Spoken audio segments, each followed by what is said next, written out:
of Governor Brown, and it'll be interesting to see how Chancellor Oakley responds to him and what sort of a timeline and framework that he proposes to respond to this request for a new campus in California. So I thought I'd share that with you. I don't know, did anyone see any emails about that at all? It was quite a surprise to hear that. So other than that, we reviewed legislation, and they talked about the different cycles, and certain bills didn't make it to this house and that house, and it's very interesting to understand the inside workings of the legislation that comes across, and making decisions of those pieces of legislation that CCCT should support or oppose, and move forward in the legislature. So that was a little brief summary of my experience at that meeting. Okay, we'll go on to board committee reports. Does the audit committee have anything to report? The audit committee, I think, is scheduled to meet. It's either in August or September is our next meeting. We have nothing to report. Okay, thank you. Seeing no other committees to report, we'll move on to board business. The first action item is to approve trustee travel to the CCLC conference in November. It is in San Jose, and I'm hoping that a number of you might be interested in attending. So this would allow the district to authorize you to attend. I move for approval. Second. Okay, all those in favor say aye. Aye. Opposed? Abstain? Okay, motion carries. The next action item is to approve revising the location of the October and November board meetings. It's been proposed that the hoop site, which originally was going to be the location of October's meeting, would be changed to the location of November's meeting, and we would therefore have our October meeting here at the main campus. Move for approval. And is there a second? I'll Second. And is there any discussion? I have just a comment that I like going to Hoopa. The only thing that makes me nervous is there's one road in and one road out, and it's November. That's my only concern. Well, luckily, We'll deal with that at the time. it's the first week of November, so. Yeah, so we'll deal with it then. Make it good. And hopefully the road delays they'll be finished with all of that. It did take me an extra half an hour to get in today. Okay, so we've had a motion and a second. All those in favor say aye. Aye. Opposed? Abstain? Motion passes. The next item is for discussion only, and it's the proposed 2017-18 board goals, which will be discussed in more detail at our August workshop, but perhaps Trustee Matthews would like to talk a little bit about some of the revisions that her committee has been working on. Okay, I provided the trustees with a color version of my draft. It didn't show up as well in Xerox form. The wording in red is new wording. The deletions are obviously deletions, and the gray is kind of subject to discussion, not that it isn't all subject to discussion.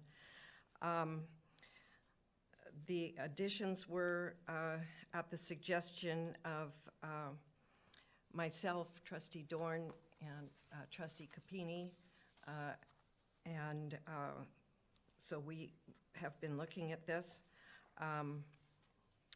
and we're open to any comments at the moment to include in a revised draft for August.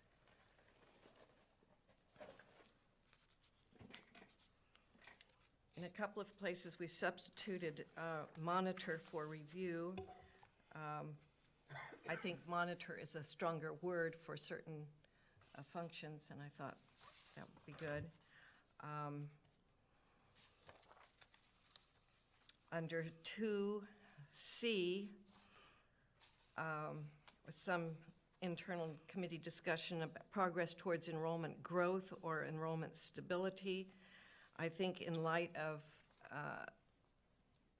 President Snowflamer's suggested goals and the FICMAT report, that probably that we are still focused on and need to be focused on growth. So that most likely that should read growth rather than stability.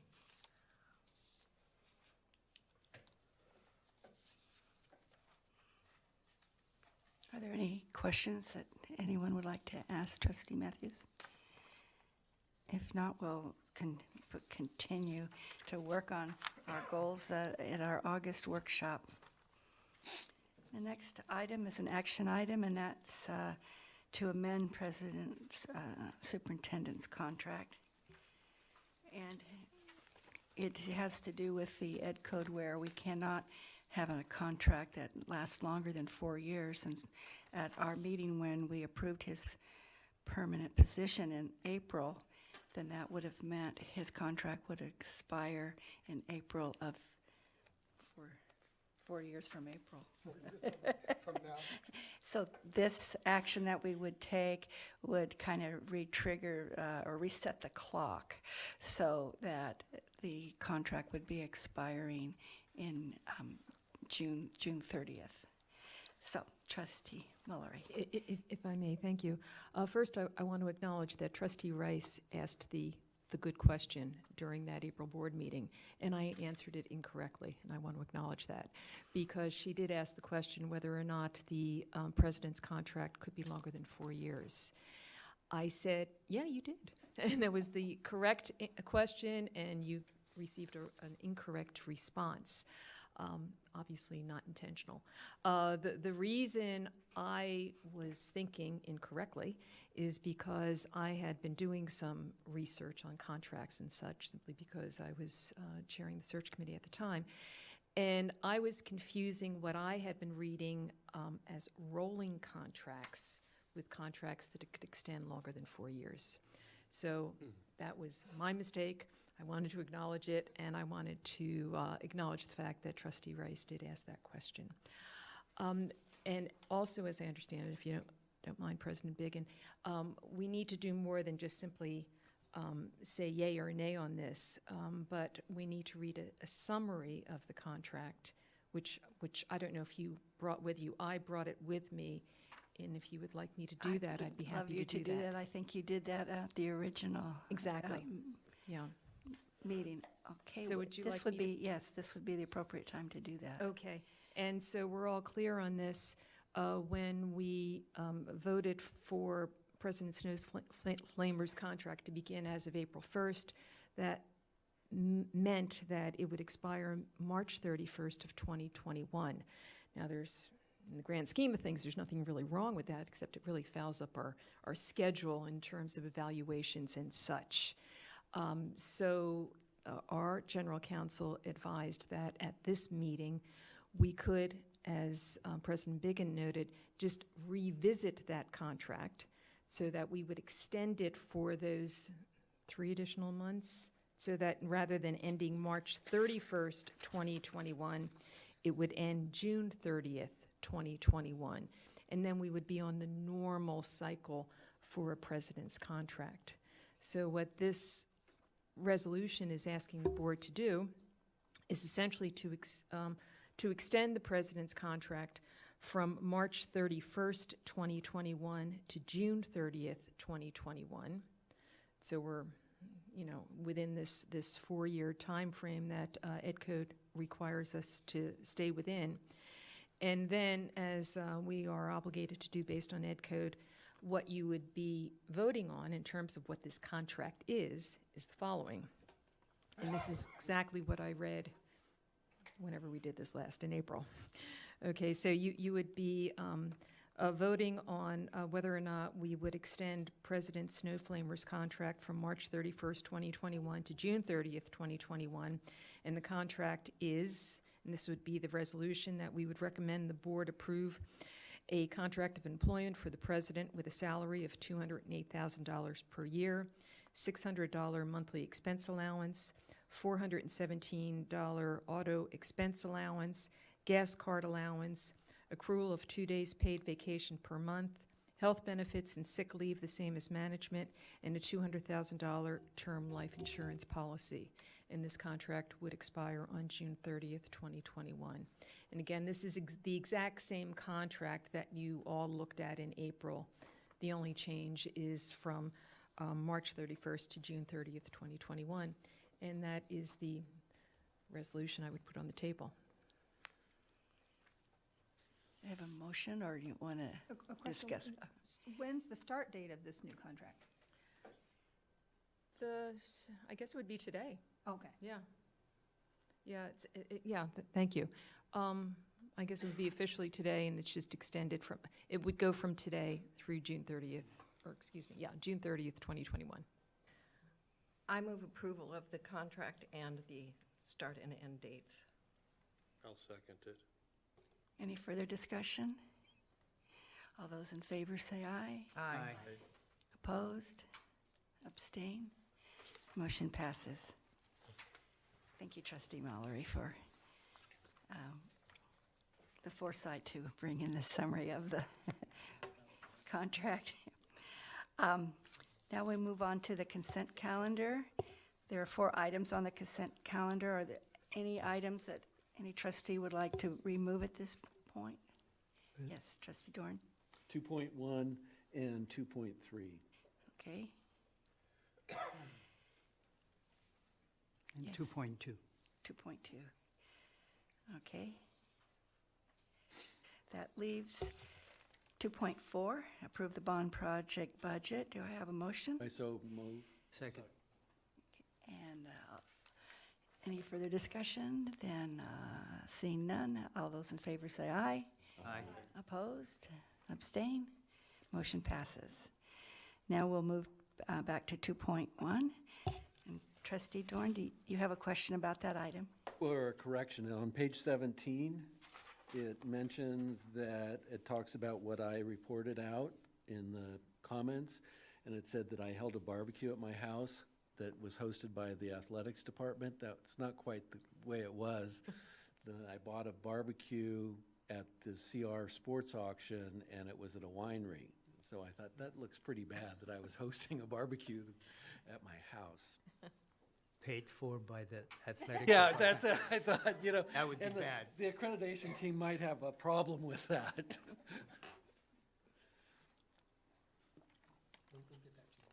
Okay, we'll get that one changed. Is there any other addition or corrections to those minutes before we? I move Your motion. for approval of the minutes. Thank you. Yeah. All those in favor say aye. Aye. Opposed, abstain, motion passes. 2.2, Trustee Iman? Yeah, thank you, President Begin. I'm just confused, and I need some explanation.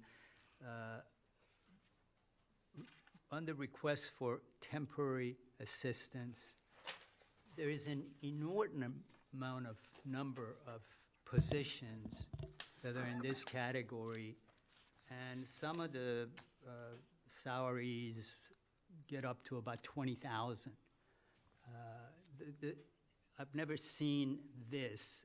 I like to understand why we are doing this. It's in categorical, general funds, grants. Is this like a one-time need, and next year we will not see these? Or are we, instead of coming out and saying, we want to have a permanent position in this category, we're just doing them on a temporary rolling basis? No, actually, we do this annually. So every July, we try to front load of what the college will need for the year in terms of our temporary staff, both in AJ PREs as well as the instructional aid in the art department. So instead of doing this on a monthly basis, we front load it in July for our needs for the whole year. So would the same position be repeated every year? If that is the need of each department, yes. So why is it that we are not hiring somebody to fill that position on a permanent basis and keep doing it on a temporary basis? So for example, if we want to take, for example, on item 39, there's a safety officer, 15 hours, up to 4,500 hours, so $15 an hour. That is a position that is a basic fill-in if we need to call on a temporary help in the safety office. So some of these are just to hold as in reserve in case we need it. Aren't a lot of these positions, or several of the positions for the post, because we hire a lot of part-time police officers to come in? I think so. If I remember it, I saw a lot of post positions in We that do, list. for example, in item 46 down to 53, we have a lot of PREs that are just going to teach because of their expertise in that particular classroom. For And it example, you could have a be- role player that's also an AJ, so that's a temporary position, which then these temp positions don't warrant a full-time position or a permanent position. And what is the definition of categorical fund? It's a non-general, non-grant fund. For example, TRIO is a categorical, EOPS is a categorical program. Upward Bound is a categorical program. And where is the source of funding for those? From the state, I see.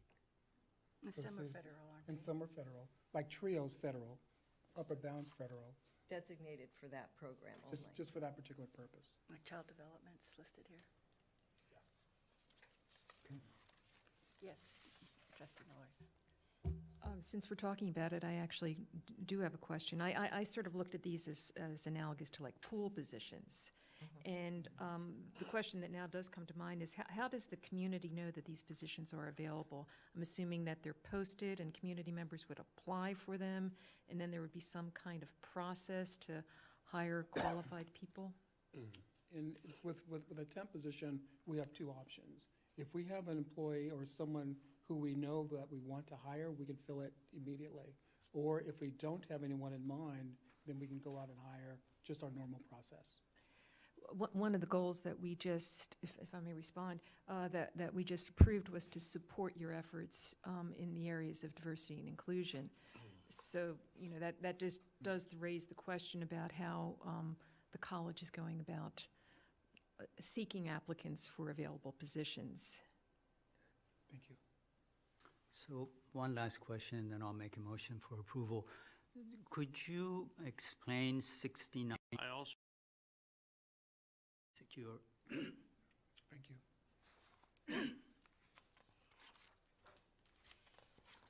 Okay, if there's no other questions about AP 3501, how about looking at AP 4226, multiple and overlapping enrollments? May I make some comments on the further Yes. APs, Yes. trustee Biggin? The first thing is that AP 4226 down to 7217, we currently have those as active as interim APs now. So by our process, I'm supposed to send these APs through the normal process to the board for your first read within 6 months. But at the end of that 6-month period, we'll be into our accreditation visit. So what my goal is to not have any interim APs on the website, to have regular or permanent APs and BPs to show the team that we're up to date. So these APs are already in effect. And have been through the academic senate as appropriate, as well as the college council. Any questions? Do I hear a motion? This is Oh, not an question, action item. okay. Oh, it's on action, sorry. No, it's okay.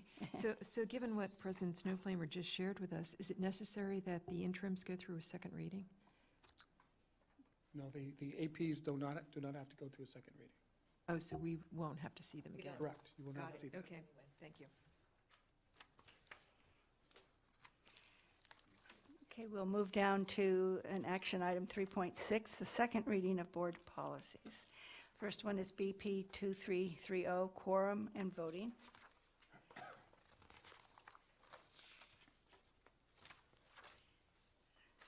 If there's no questions, then we'll look, the next one is 4225, course repetition. Next is BP 4226, multiple and overlapping enrollments.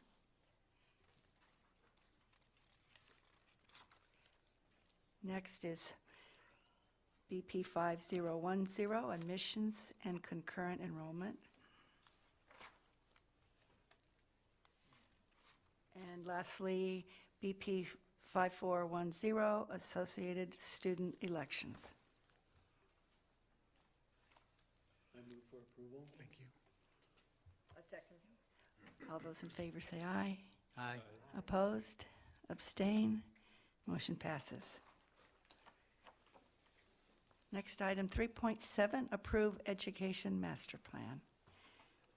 I've received some comments from the board regarding some language in the education master plan as well as the facilities master plan, and those changes have been incorporated into the final documents. I just need the board to approve both. Trustee Matthews? I want to make a comment recognizing the work on this. I really appreciated having all of the data reporting and data use included. Of course, it should be, but I know that it is, and that's excellent.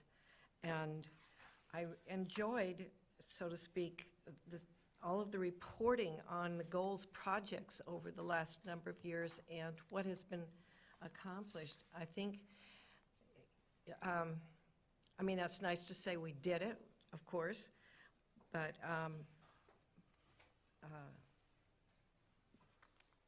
I think being on a forward-moving track and knowing that we are looking at the goals we've set and working at accomplishing them is a good thing. Trustee Mott? Thank you, President Biggin. I, too, enjoyed reading both of these documents, particularly in the fact that they were thin and not 4,000 pages. I have some questions about the Education Master Plan and the Facilities Master Plan. And I can wait until we get to the Facilities Master Plan and ask that, or I can ask now.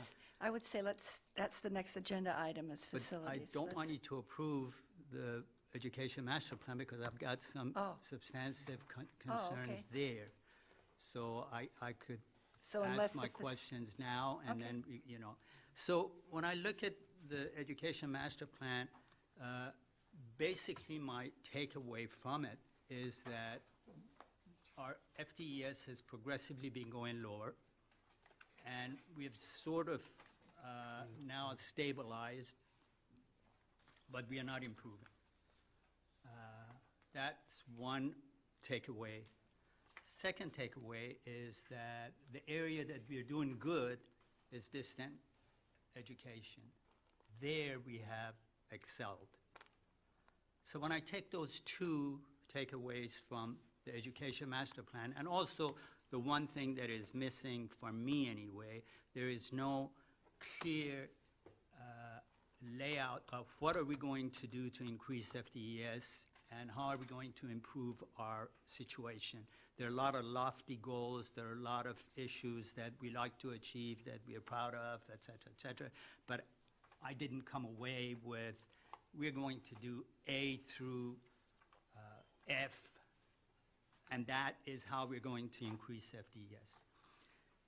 And then when I went to the the Facilities Master Plan, my expectation was that the Education Master Plan would be informing the Facilities Master Plan, and I was disappointed in that there was a heavy emphasis in there as to our buildings, maintenance, how much money we need to keep these structures going, and what we are lacking, where the money is coming from or is not coming from, where we need to improve, we don't have the money. There was a very heavy discussion of that.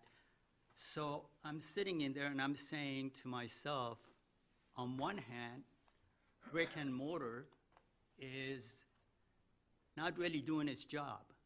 we are progressively losing students coming in here asking for a space to sitting and get an education. Distant education is where it's happening. State is showing graphs in the document indicates that the state is doing the same thing. Distant education, although we're doing better than they are, but that's where the emphasis is. And so funding, and emphasis in funding in the facilities master plan, to me, should have concentrated more fully on how are we going to improve distant education, where are we going to allocate our fundings to that. And I sort of got this feeling that if this goes on and, you know, we follow this, we're just going to keep building buildings and maintaining them and improving them and spending tons of money in years to come. And I just wonder if that is a smart strategy for you know, educational institution like ours to allocate that much resources. And I grant you, most of it comes from the state, but I can't help but notice that we are spending an inordinate amount of time, money in consulting fees and crisscrossing this campus, which we have done since 1965, surveying and resurveying and digging and ditching and doing everything under the sun. We know this place is earthquake prone. And we keep spending money, we keep doing the same thing. So I'm really, part of why I'm a little worked up over this is for 10 years, I kept asking that we need to think about the future. How do we look 10 years from now, 20 years from now? We finally got around to hiring a consulting firm, and the board spent, you know, a couple of Saturdays, and we talked about that. And to me, nothing has happened. I have no clearer idea today as to how 10 years from now we're going to look like than I did before we hired the consultants and before we did all that discussion. All I can tell you with certainty is if we approve this and we go along with it, we're going to have a lot of buildings where we have to pay utilities and water, and that comes away from hiring people, paying them good wages, distant education, and again, what President Biggin reported at the beginning of the meeting is really frightening to me. It's absolutely frightening to me. And that is, if the state of California is giving instructions to the chancellor to create an online campus, what that means is not Chico that is going to eat our lunch anymore. It is not going to be Humboldt, and it's not going to be other institutions. It is going to be one of our sister facilities. And people are going to say, well, why would I even want to go to online as CR if I can go there? And it's better, faster, more determined. So both of these documents are, a lot of hard work has gone into it. I really appreciated the fact that they were succinct and to the point and not a lot of fluff. But I have this sense that we are a little off as to where we should be and where we should be going. And thank you for listening. And I don't know, Dr. Hill, I kept looking at you, but I don't think yet that you are the author of these, so forgive me for doing that. Are you the author of these? Well, I'm the primary author of the education master plan. Oh, okay. So then I was correct at looking at you. Okay, thank So, you. President Snowflamer, how would you like to respond to? I think I'd like to talk about the facilities master plan first, because what you see in that document is a lot of work because we have buildings that are under fault lines. So we have to actually get out of these buildings. But also, what you're also seeing is that the state's spending a lot of money on our deferred maintenance, which we've talked about since I've been here for years. So a lot of that is just a upkeep, but also try to move our buildings so that they're safer. but also trying to focus on our deferred maintenance at KT, but also to look at what we're doing at Garberville and and Del Norte that is sorely in need of upgrading their buildings. So this just takes care of the physical, our physical plant, just to maintain what we're doing. Now the education master plan, I understand that comment, but I don't think online is the answer that we're looking for. I think that not all students can learn online, not all teachers can teach online. So we have to have a combination of the online presence, but also make sure that our classrooms are really competitive and up to scale.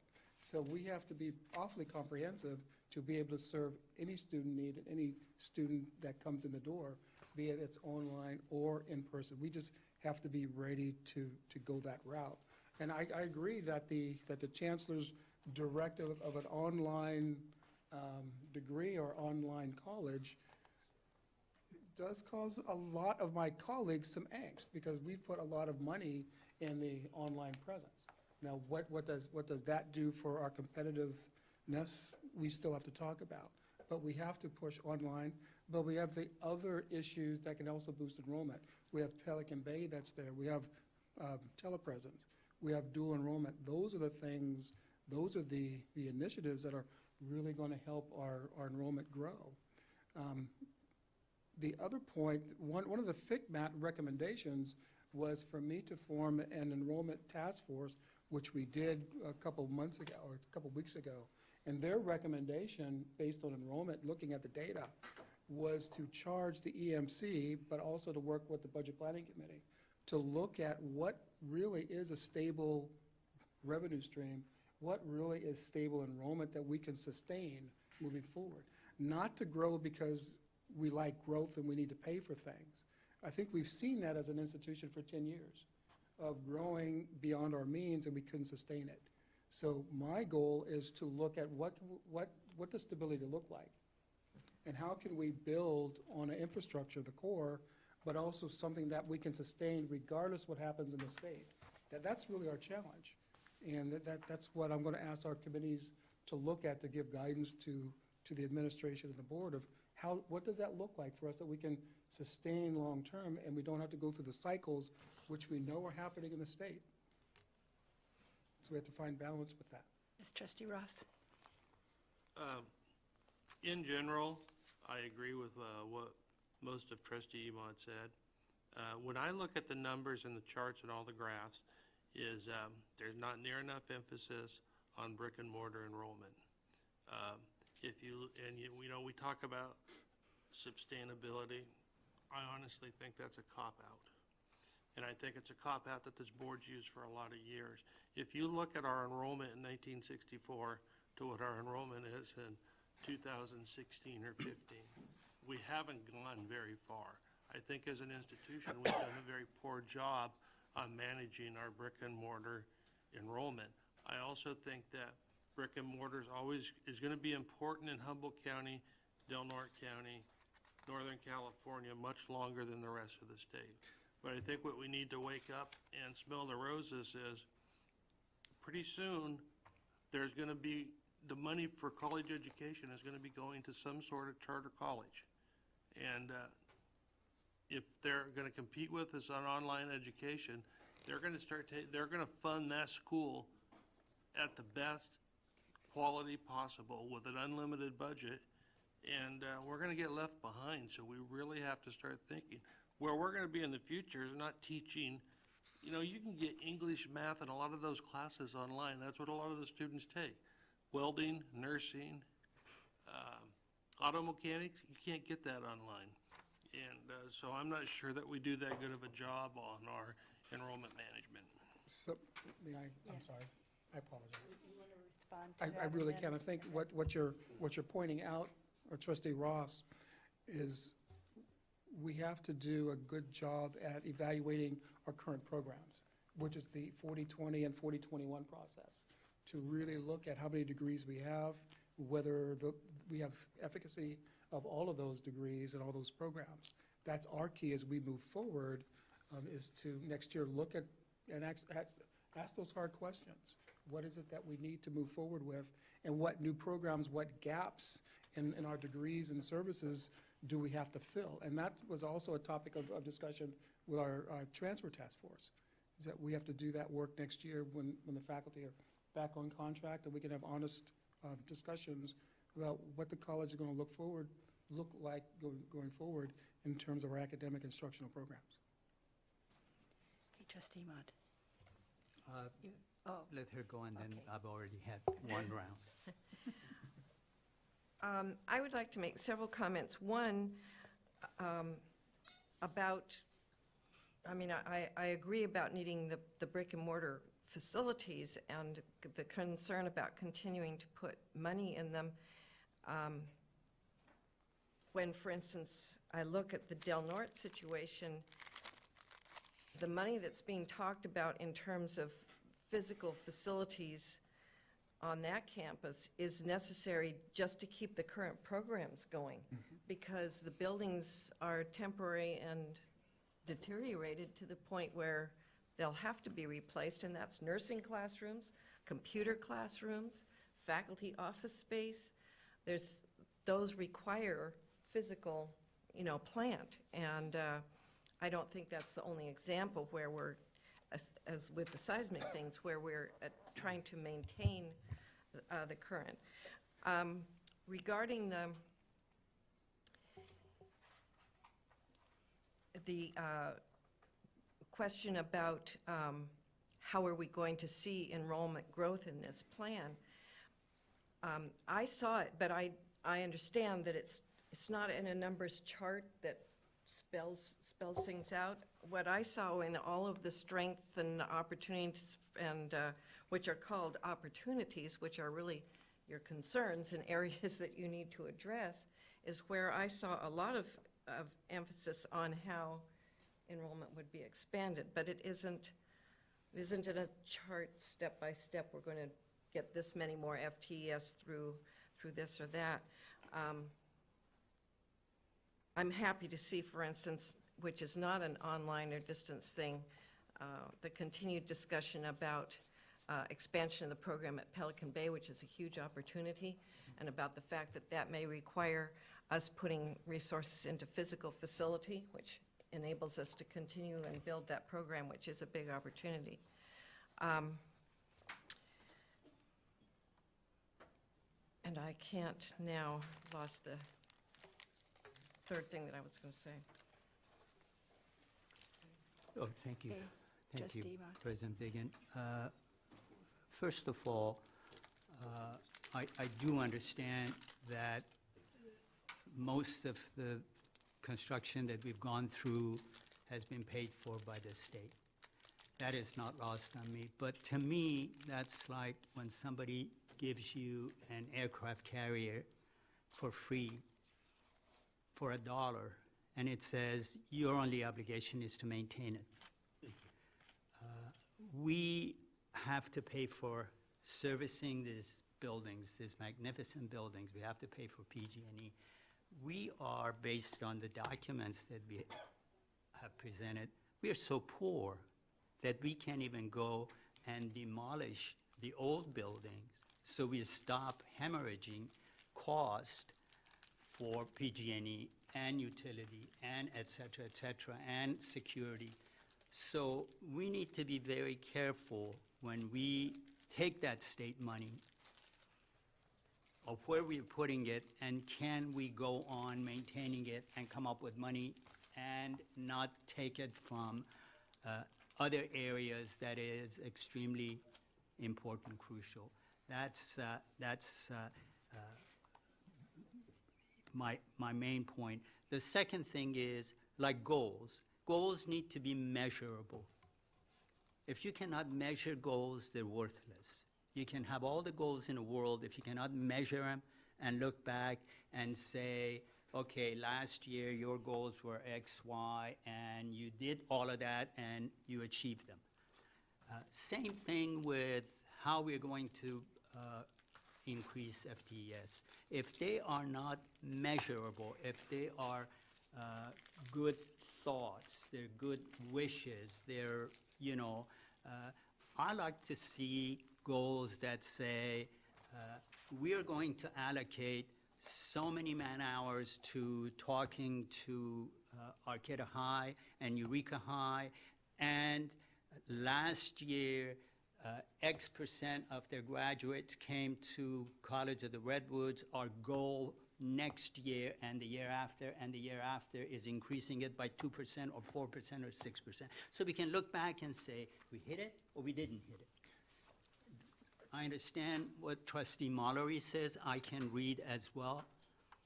They're really good reading. It makes me feel good. But I've been sitting in here way too long, I mean way too long, to just be happy with feeling good. We need tangible goals that tells us how we are going to increase FTES, period. And so, I understand. And now, I have some questions, specific questions on the facilities master plan. I don't want to really debate. You guys, you're the experts, and, you know, I support you, and you know that.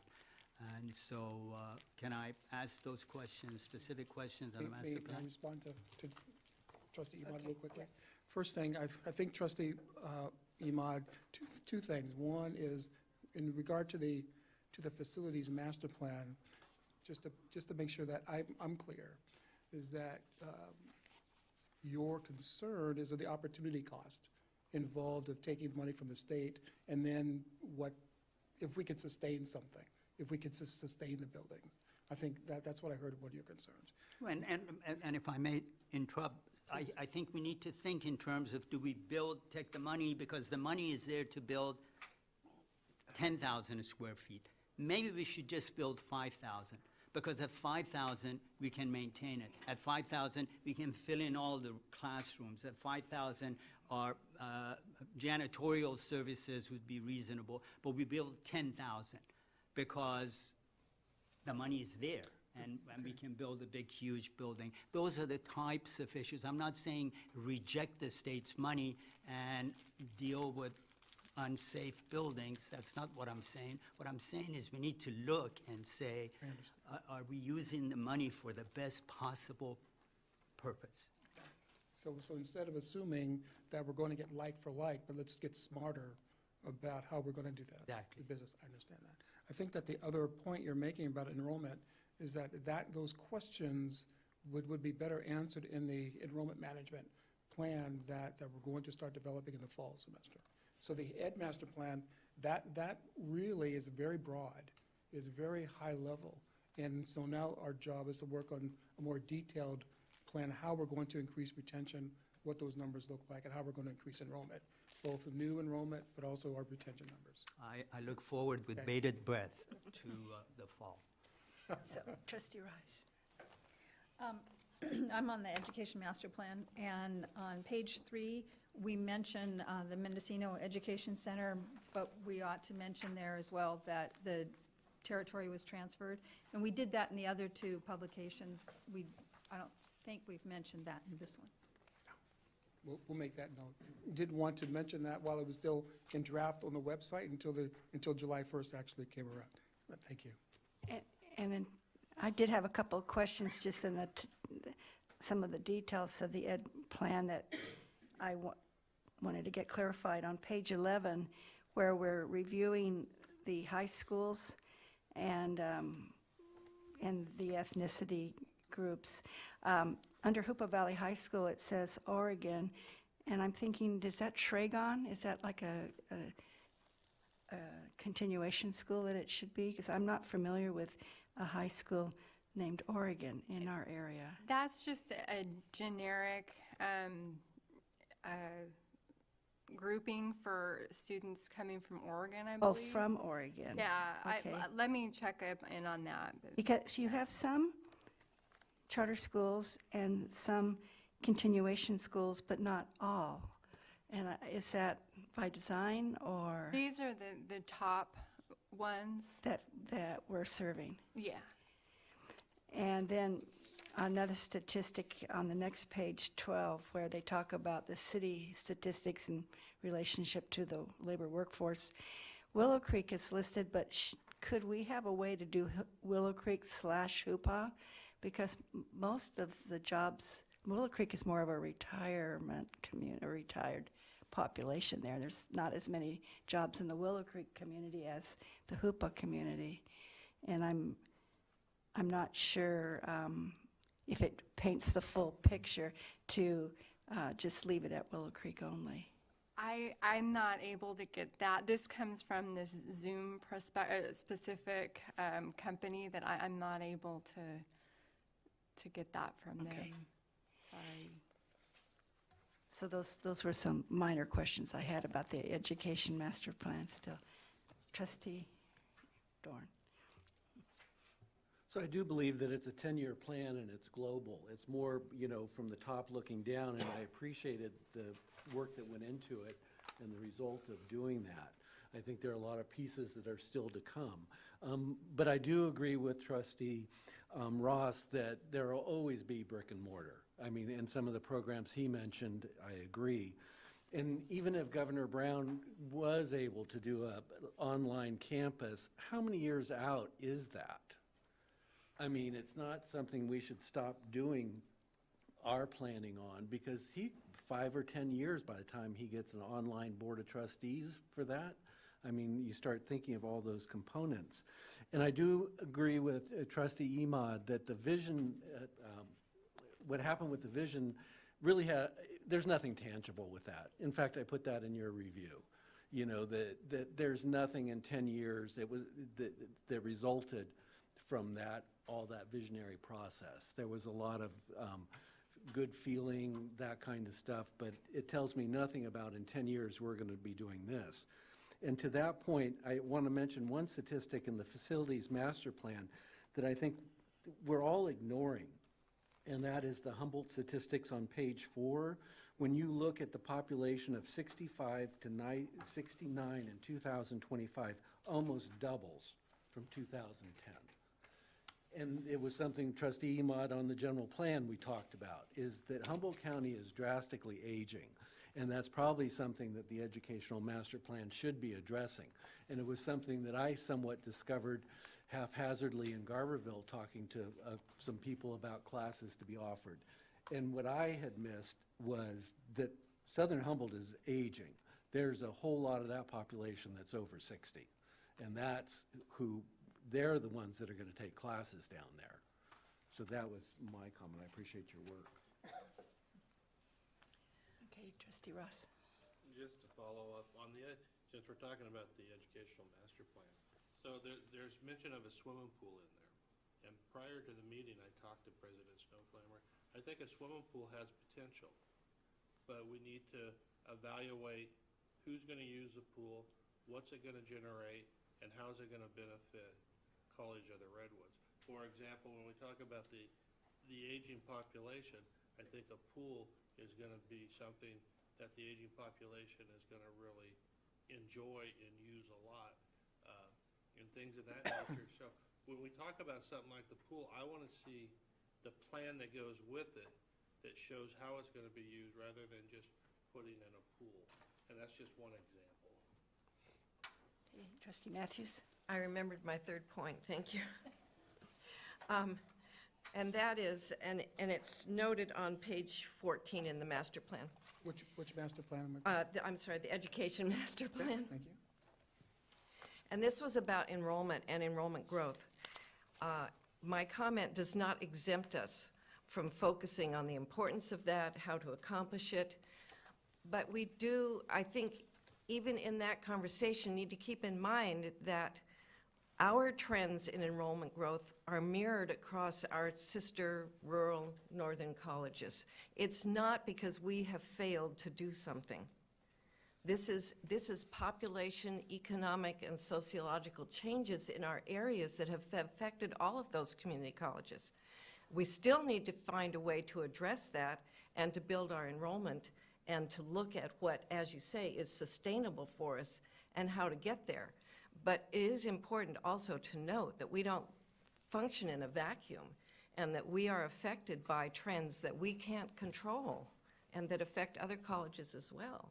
So important to look at how to address those, but not to forget them. Yes, Trustee Mullery. I'm really appreciating this discussion, so, and I agree with just about everything that's been said. I will, I have to follow up with what Trustee Imad noted. I found that announcement regarding what the governor is directing the community colleges to consider pretty sobering. And if there is going to be a online community college, I think it very well could have a direct and serious impact on the entire system and certainly on the College of the Redwoods. When I look at the education master plan and I try to find something in there about online, I mean, I'm just seeing that one very small thing, unless I'm missing something.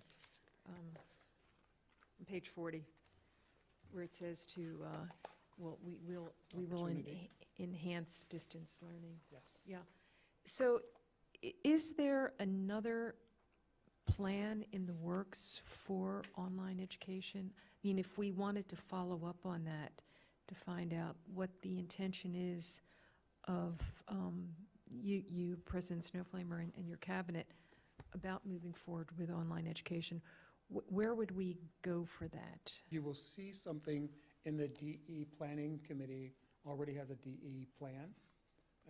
We can always forward that to the board as well, but I think what you will see in much greater detail, I think what the board is asking for is the EM plan that will develop in the fall, that will look at not just a DE target, but our face-to-face class targets and where that growth and where we can sustain that. So we'll have a lot more detail on that. Okay, so the distance education plan is considered separate from the education master plan? They're two It is, separate plans? Two separate plans. The education master plan is much more high level, and the other plans are much more detailed. Okay, thank you. I think both vice presidents. have- Okay, Vice President Lindsay, I saw your hand first, I think. Thanks. I wanted to respond to some of the comments about the facilities master plan.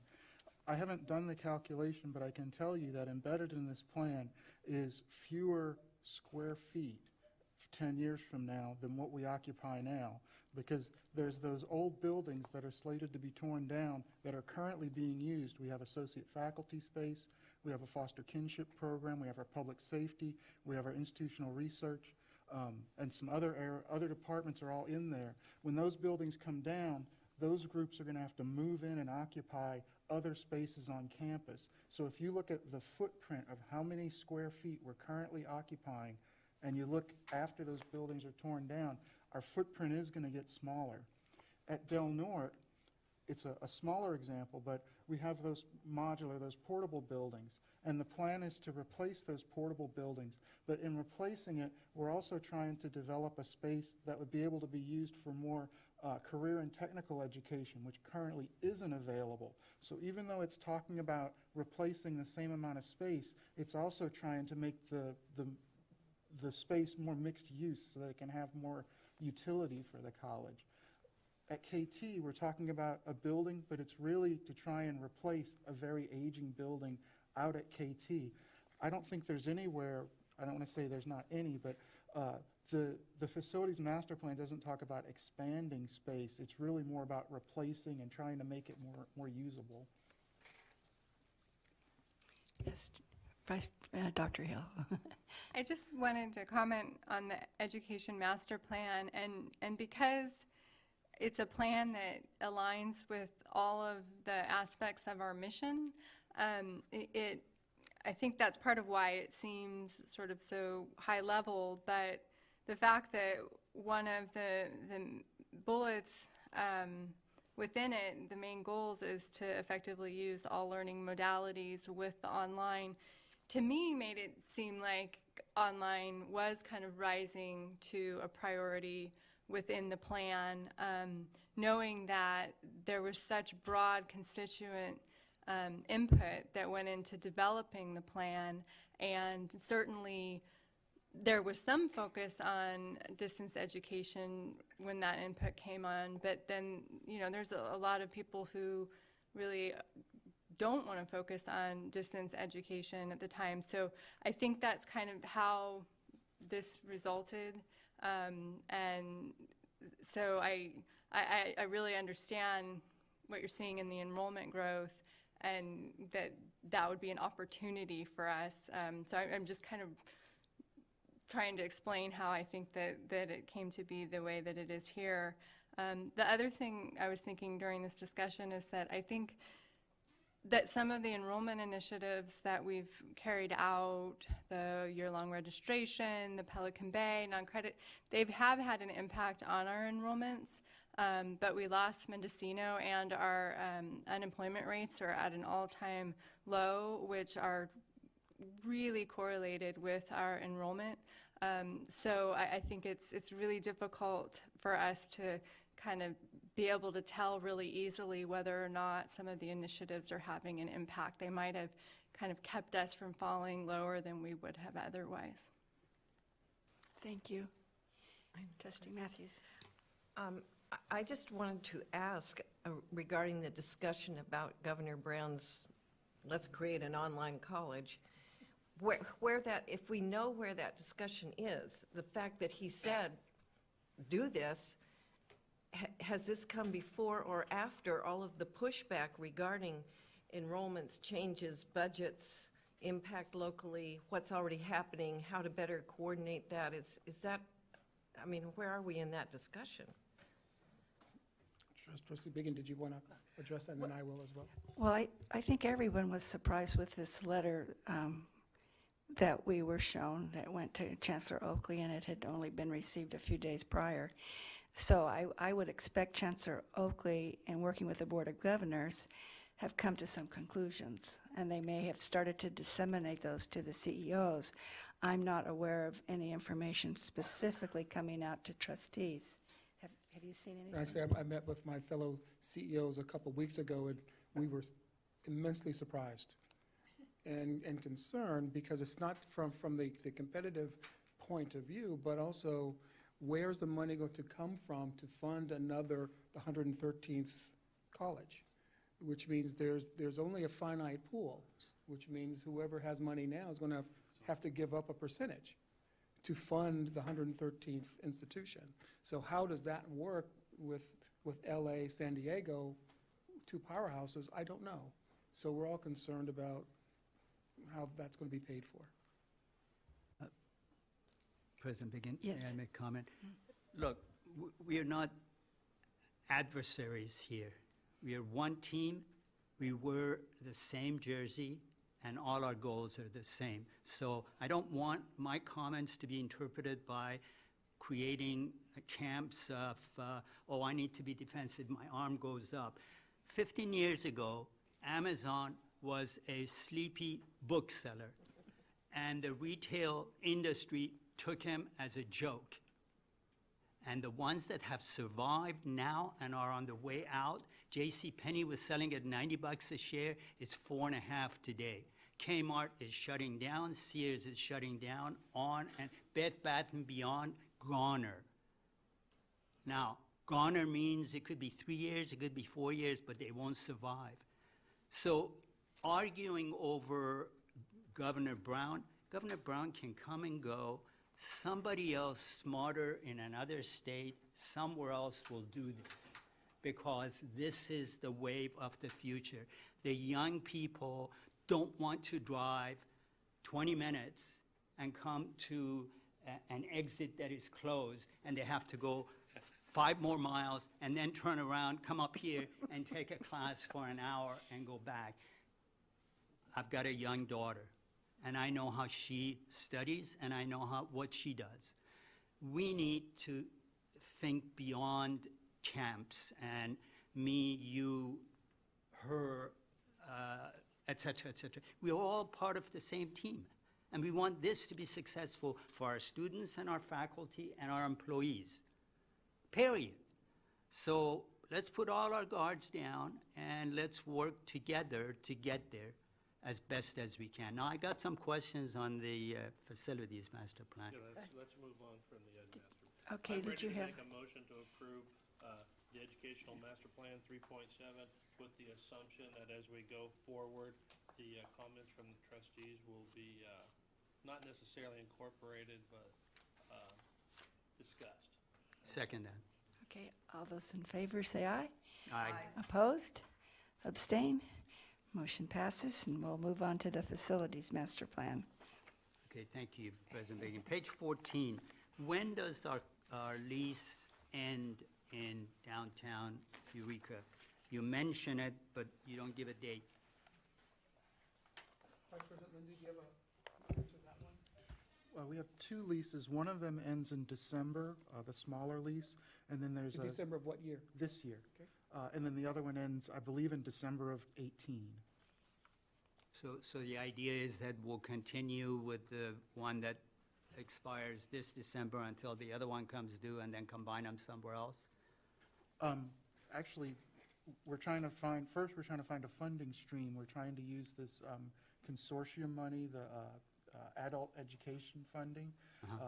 If we can use that, then we'll, depending on how much funding the consortium, the adult education, is able to provide, that's going to kind of drive what we're going to do or where we'll be able to lease.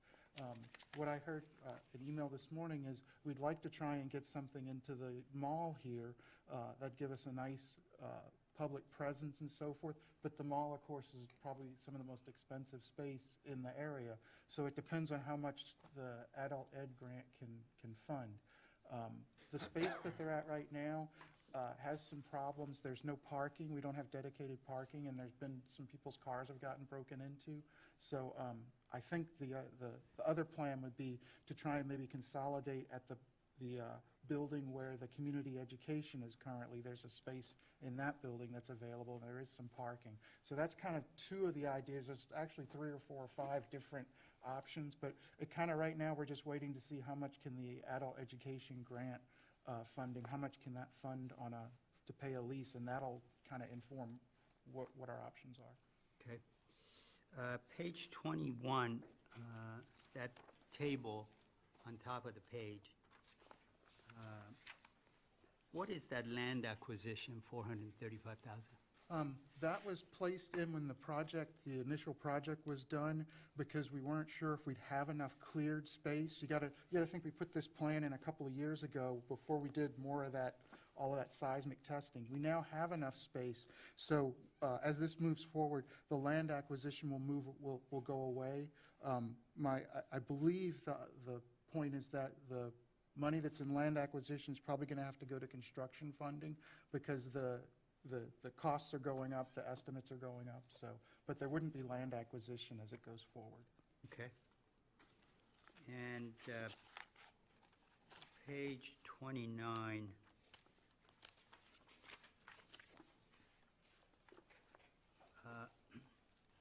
At the bottom of the page, we have a discussion on residence halls renovations. And we've been talking about this for Lord knows how long. I mean, a very long time. I remember in the 90s we were talking about that. We had mold issues. We had all kinds of problems there. To me, again, having kids that have gone through college and stayed at dorms, you go in and you're paying tuition, you're out of state or you're out of area, and the first place you look at is the quality of where your loved ones are going to be. And we have basically ignored that issue over and over and over. We have patched here, we have patched there, we have fixed this, and the excuse has always been we don't have enough money. And then we allocated the Garberville funding for that. If we sell that property, well, that's not going to happen now for quite a while. So from my perspective, we just paid our COP off. We are at a 40-year low interest rate environment. This is a revenue-generating endeavor. Why is it that we're not going out there issuing revenue bonds in this environment, getting the money and fixing this place first class so those kids come in and they are in a 21st century environment? I don't understand that at all. And we constantly, say, well, we don't have money, we don't have this, we don't have that, and we're jeopardizing FTES because some parents, if I came here and I looked at that residence hall, I would say, no way, my kid isn't going to spend time in here, get black mold in his or her lungs? No. So give me a good reason why we are not issuing revenue bonds or COPs and getting on with it at a time where interest rates can, have never been this low. And they're never going to be this slow again, unless we go into a world depression. Okay, Trustee Ross, did you want to add to that?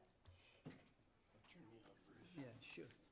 So I actually talked to President Snowflamer before the meeting about this topic also. We have the welding program that's exploding at the seams in the AT building, and we do nothing to try and help it. I think our automotive enrollment is actually pretty strong too.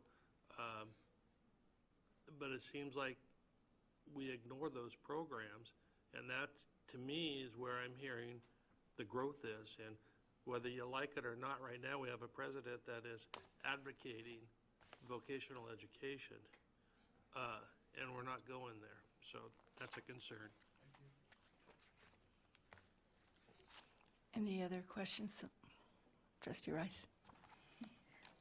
On page 76 and 77, those look like screenshots from the database, and I was just wondering, the FTE S by year seems to show the whole district when the parameter for everything else is Del Norte or only. And I didn't know if maybe your screenshot won't show FTE for Del Norte by itself, or? Yes. It won't? Handy.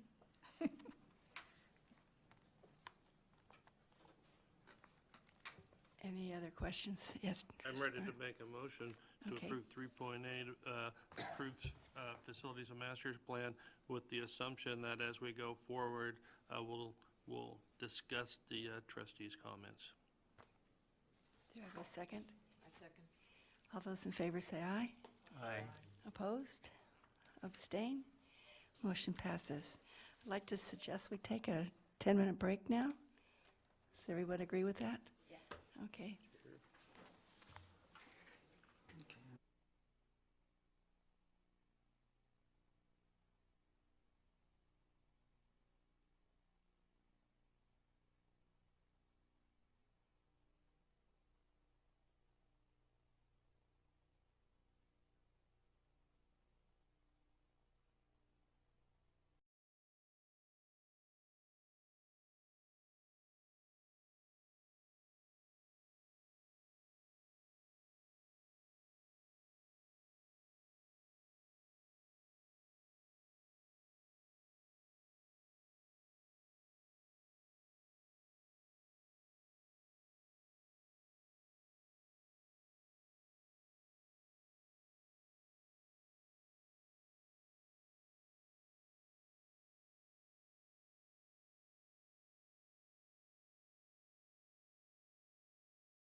We're going to resume our meeting with action item 3.9.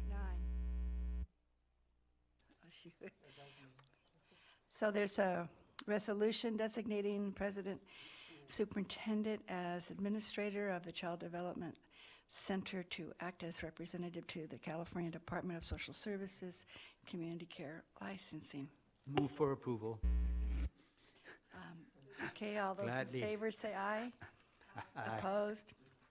Abstain, motion passes. I think it was trustee Dorn that does it. Motion.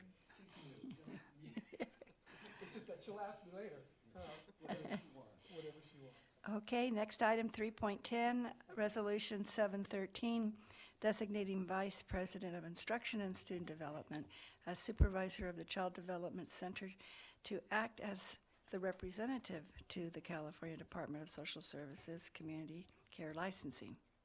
Move approval. All those in favor? Aye. Opposed? Abstain? Motion passes. Okay, now down to our informational reports. 4.1, student success data, student achievement data.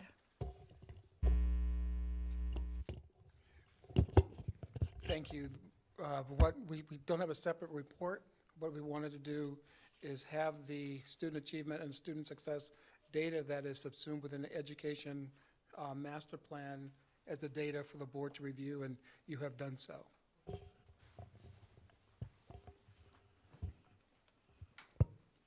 And 4.2, Child Development Center report.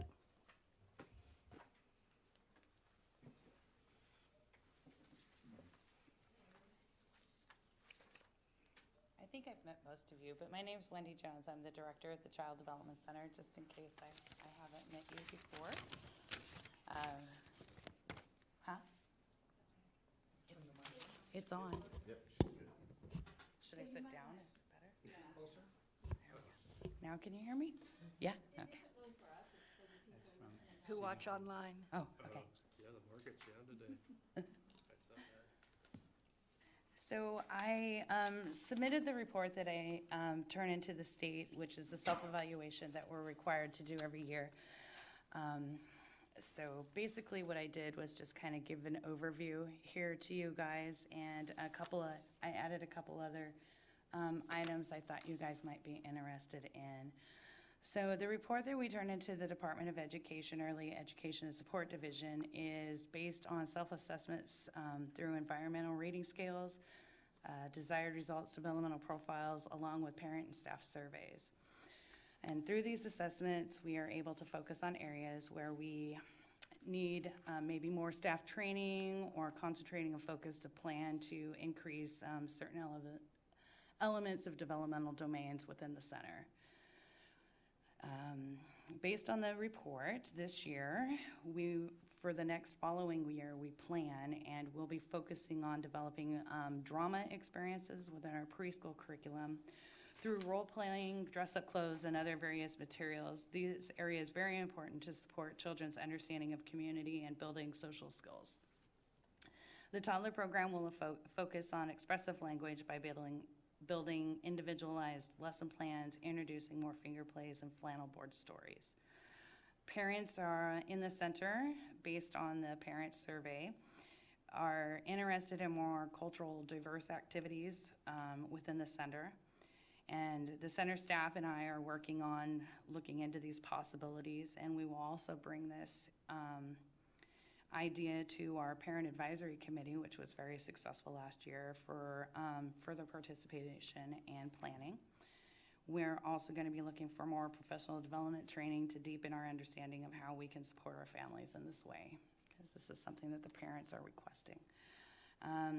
We have increased our participation in our parent advisory committee this year. The group, we had a very dedicated group of parents that were supporting the program events, searching for fundraising ideas, setting up a clothing and book exchange, which they felt very valuable. Children's clothes, adults' clothes. We found that the parents were in need of clothing for going to interviews and things like that, and so they were very supportive of each other in donating and exchanging items this year, so that was very successful, and we'll most likely be doing that again next year.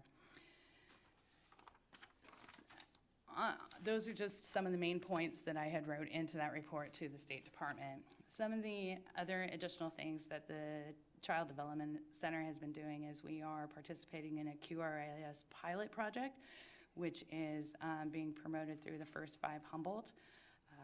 Humboldt County is a little bit behind the times. The QRIS is a quality rating improvement system, which is being promoted across the state of California. And Humboldt County is just kind of getting up to speed with that system through the Department of Education. And we are one of 6 centers that are going through that pilot project and kind of working on building that momentum and what that's going to look like in the county for the future. Our staff will be participating in a training of another assessment tool that we will be using. It's called the ASQ, which is an Ages and Stages questionnaire, and also the ASQ SE, which is a social emotional assessment for fall enrollment for families. We'll be incorporating that assessment tool. Staff were able to attend the creative curriculum training through NCS, which is North Coast Children's Services for both preschool and infant toddler. This curriculum supports the center philosophy on play-based and concentrates on interest areas within the classroom. We continue to partner with North Coast Children's Services and their Early Head Start and Head Start programs. We continue to partner with the Humboldt County Office of Education in supporting their inclusion of all students and their learning abilities in our classrooms. We continue to adhere to the NAUIC accreditation standards and providing the highest quality of care in our area. We did apply in June to the C Campus grant. We'll be renewing again this coming year. I wanted to throw out a thank you to all those who supported the efforts in helping me collect data, supporting me with the budget, proofreading, and submitting the application. Their chocolate is in the mail. We are looking at receiving about $20,000 less than our last 4-year grant award. The C Campus grant is based on 1% of the Pell Grants that the college receives. And based on the awards for Pell Grants in 2016, we should be receiving, hopefully, we need good vibes from everyone, $25,000 for the next 4 years, $75,000 for the next 4 years. So we need all your good thoughts in that application process. We're hoping that the awards will be announced by the end of September. We also collaborated with the ECE department with the CETIA grant, and were able to send 2 staff members to the NAUIC National Conference. So the Child Development Center is always looking for opportunities to work with the community, to work with the ECE department, and to promote staff development and to support our student parents as much as we can. We've had 67 children were enrolled in our center. Our classrooms were busting at the seams last year, and according to our wait list, it should look about the same this year. So, any questions? Yes, Trustee Dorn. I just had a comment. I was very impressed with your self-study and looking at your things that you need to improve. It was one of the most interesting reads. Usually we get these and it's very cursory, but I thought you really delved into some issues that you have. And not only did you delve into them, but you worked at solving them. And so I was extremely impressed with that part of the study. Thank you. Thank you. The other comment I'd like to make, I too enjoyed reading the narrative, and I really appreciate the focus on diversity, because that's certainly a goal that we have as a board and as a district, and it's neat to see that carry on into the programs too. Appreciated that. Thank you. Any other? Yes, How Trustee. many students do you enroll in a year, or? We had 67 altogether. Yeah. How many of those toddlers or preschoolers have parents that are actually working here on the campus? Well, it's probably easier to say that only about 4 or 5 of our children are only community members. The rest of them, at least one of their parents is actually a student. Some of them are 2. Both parents are students. I'm sure they appreciate the opportunity to have their students here with them, yeah. Okay, well, thank you very much. Thank We'll you. see you again next year.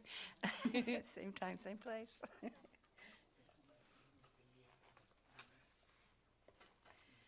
Okay, item 4.3, quarterly foundation report.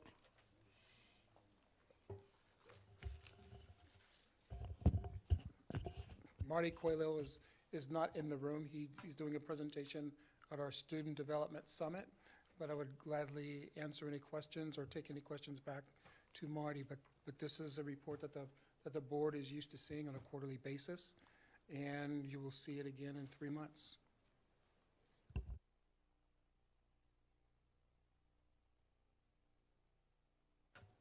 So the foundation coordinator is going to do, Is there a question? well, what exactly is that person going to do? We hired Marty as the part-time. Thank you for the question. As you know, the board approved the resignation of Kimberly Sweet today.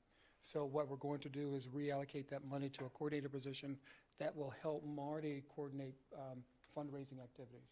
For example, for the sports auction, it's just Marty doing that work. The coordinator is there to help Marty with the sports auction and other similar events, but also to make sure that the donor or the alumni,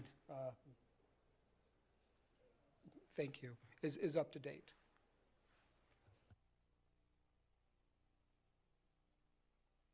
Did you have a question? I had No. the same question. Oh. Okay, if seeing no other comments, we'll move on to organizational reports. Academic Senate, and welcome. Thank you. Board President Biggin, President Snowflamer, and members of the board, my name is Carrie Mayer. I'm a professor of communication studies. I know many of you, all of you, I believe. And I'm happy to be here today representing the Academic Senate as a co-president for this coming year. I'm filling the second year of Todd Olson's 2-year term. I will be joined by Peter Blakemore, who will be serving a 2-year term. And I'm particularly pleased to be sitting at the board table again with my former Senate co-president and current trustee, Carol Matthews. So I look forward to working with each of you in my capacity as Senate co-president. Even though faculty are off contract this summer, the Academic Senate has been busy working with Human Resources to provide faculty appointments to the various search committees that are currently working to fill staffing vacancies this summer, including the Academic Senate's own support position. So we're trying to find people willing to come in and do that. We've been relatively successful in that. Additionally, Dr. Blakemore and I have been working on planning our Academic Senate retreat, as well as developing our goals for the Senate for the upcoming year. Finally, it was encouraging for me today in this discussion to hear you all really digging in to the discussion relative to FTES, growth, enrollment, fiscal sustainability. I think that's an encouraging conversation, and I look forward to continuing that with you.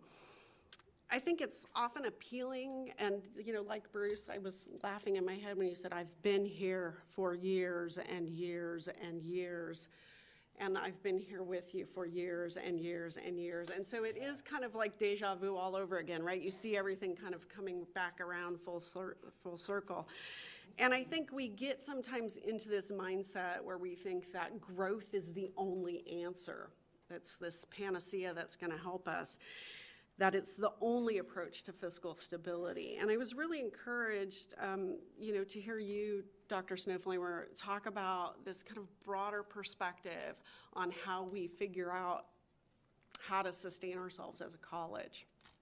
Because growth is only one way to achieve fiscal stability, and there are lots of other ways to do that as well, including, by following the recommendations of the FCMAT report to engage more fully in our 40-20, 40-21 processes, so that we can ensure that we're offering appropriate programs to serve our students, and that those programs are sustainable over the long term.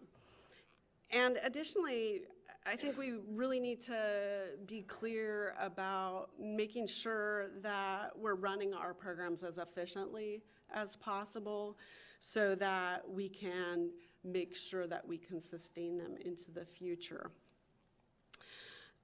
Again, it's good to be back at the table with you representing the faculty on behalf of the Academic Senate. I look forward to our work together this year on behalf of our students and our community. So thank you for having me today. Thank you. Okay, CRFO. I don't see anybody here to report. Classified report?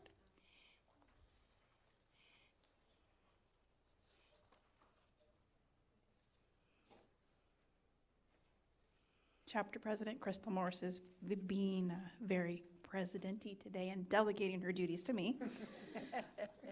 Tammy Engman, first vice president for our chapter, and I'm the administrative office coordinator for maintenance, facilities, and IT. The month of July allows for a break from our regular chapter meetings that we have each month. And while during this break, we're also encouraging others to retreat and renew by volunteering for various screening committees, competing in the summer baking competition that's been organized by Shireen Cockram and Johanna Hauser, or by diving into additional training and development opportunities. And some of those highlights include the 2-day Student Development Summit that started yesterday that was sponsored and coordinated by Dr. Angelina Hill's office. This phenomenal summit has been an informational share of basic student needs, best practices, and how-tos, ranging from applying to CR, financial literacy, and even processes of special programs like EOPS, CalWORKS, and TRIO.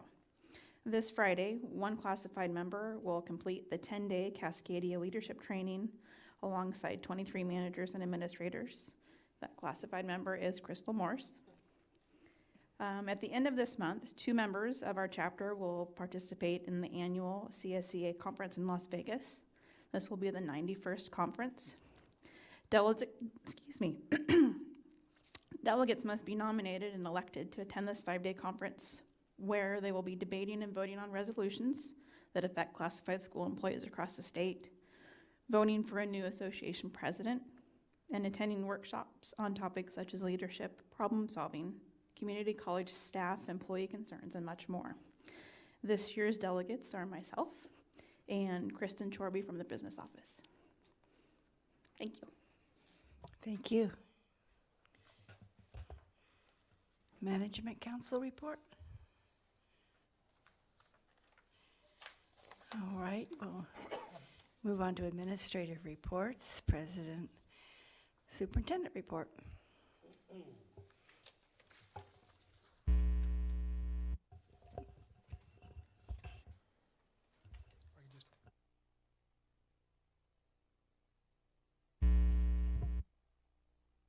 Whoever, I apologize.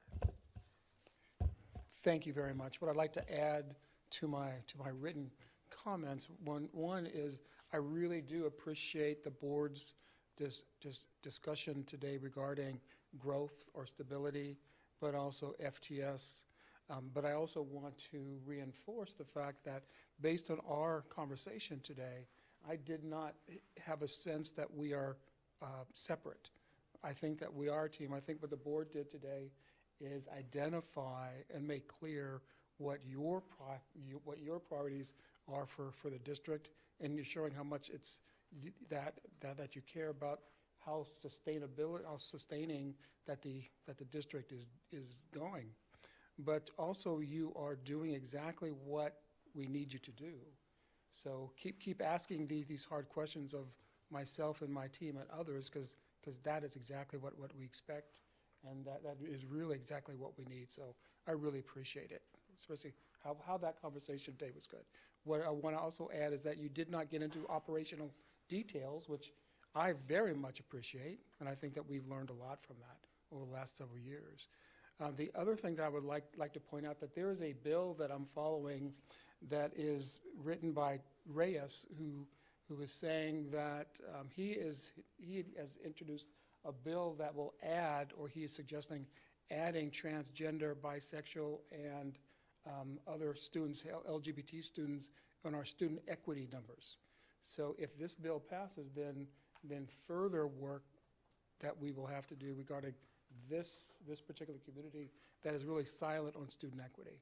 So this is an important bill, and we're going to follow that very closely.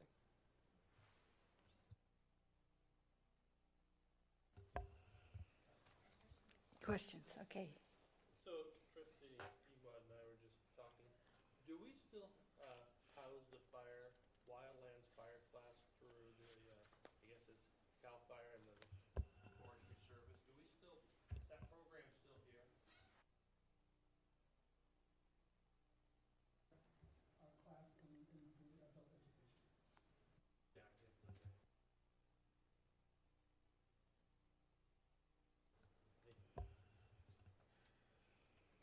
Okay, seeing no other questions, we'll move on to Vice President of Administrative Services report, Mr. Lindsay. Hi, thanks. And thanks for your feedback. On my report, I just wanted to give you a short update on the UIR project.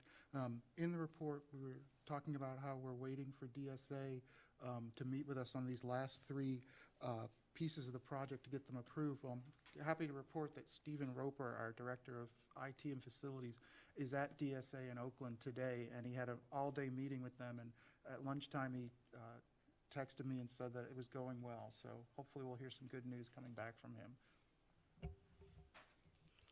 Trustee Dorn.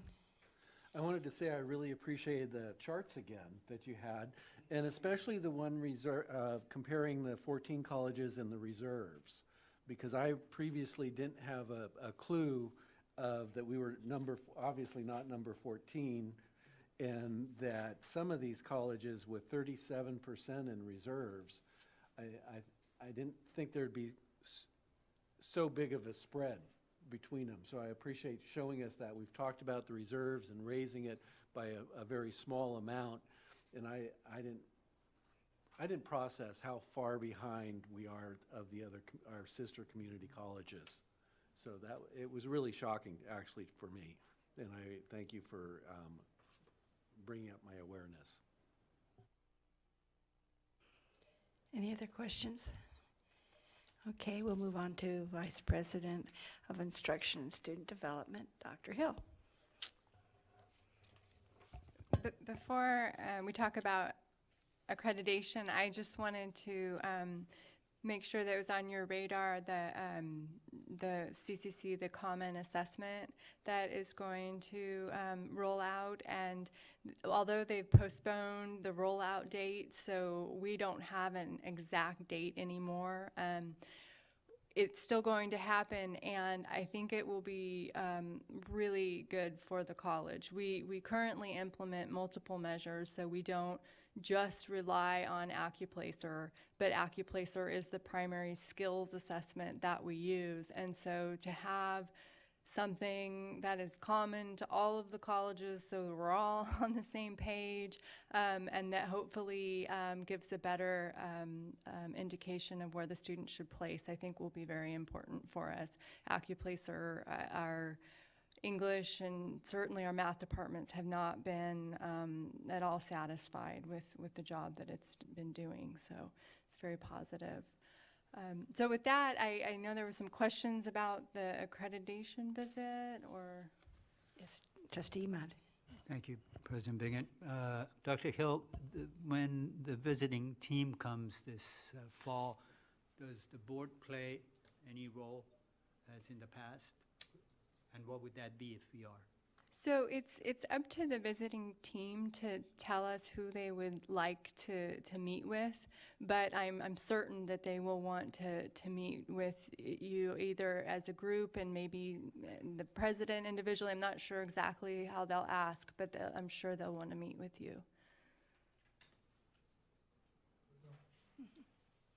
Trustee Dorn. So I had a question and a comment. I thought having the, I don't want to say fake team members going around campus, the imposing team members going around campus asking questions was a great idea, because I know last time there was a lot of angst and concerns and nervousness from the college community about what to say and what would be asked. But following up with trustee Emad, the second part of my question was that the board members that are going to be here for the visit, I think that they should have to, that you should be playing some questions ahead of time for them as well. I don't want you to think that we're, I don't know what the word is, but I think that they need to practice as well. To be qualified to meet with them and not I'm not show here, up. so. And I hear you in terms of the mock meetings with the committees. So that's a good point. We'll be mindful not to try to intimidate, but just to really get some practice of thinking through possible questions that team members might answer. Yeah. Okay, trustee Rice. Do we have exact dates for their visit? Yes. What are they? September 9th through the 12th.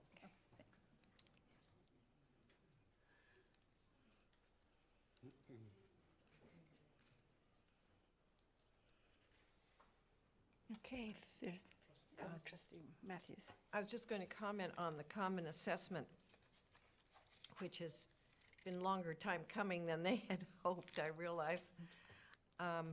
But from my past experience, I would hope, but really assume that that will be helpful with enrollment because students apply to several community colleges, students move from college to college, their plans change, and the fact that they don't have to reassess when they walk in the door is really going to be important, I believe, because in the past, that's what's happened, and it discourages students relocating or having a plan B, and I think it will be a good deal.